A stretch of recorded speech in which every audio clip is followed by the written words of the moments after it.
Butler, holding the newly born young master, went to share the good news with the richest man, but accidentally dropped the rich man's son on the ground. The butler realized the young master had stopped breathing, and as he panicked, not knowing what to do, the mother-in-law came over holding the butler's child and placed the baby into the butler's arms. After the mother-in-law left, the man looked at the two babies in his arms and decided to give his own son to the richest man. Then, he carried his biological son to the richest man. The old woman was very happy to see her grandson in front of her. She told the richest man to raise him well because he would be the sole heir of the corporation in the future. The butler felt very happy inside seeing his own child being valued. Later, the butler took the young master to the lakeside, preparing to throw him into the water. At that moment, the baby in the swaddling clothes suddenly started crying. The butler opened the blanket and found that the baby had miraculously come back to life. Looking at this vibrant life, the butler couldn't bring himself to kill the child, so he decided to raise him as his own son. 28 years passed. The butler's son became the young master, and the butler watched as he was surrounded by luxury cars and beautiful women, living a happy life. However, the son only saw him as a servant. The butler felt very conflicted inside, but he could only keep this grievance to himself. When the butler was about to continue working,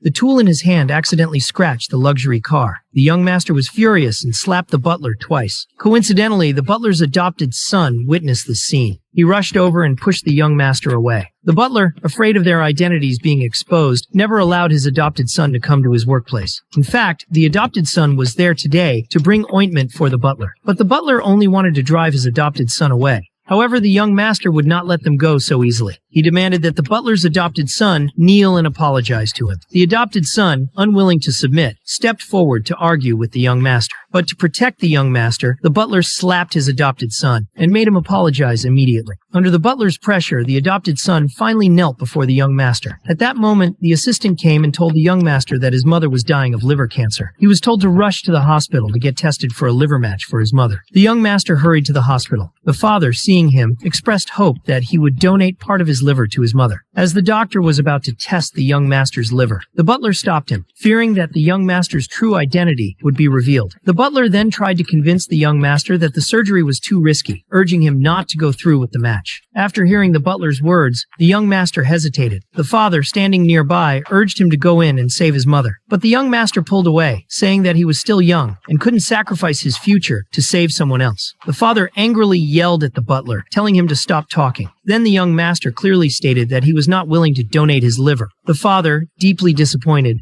slapped him hard. He never imagined he had raised such a child. The father then told him that if he didn't donate his liver to save his mother today, he should never come back.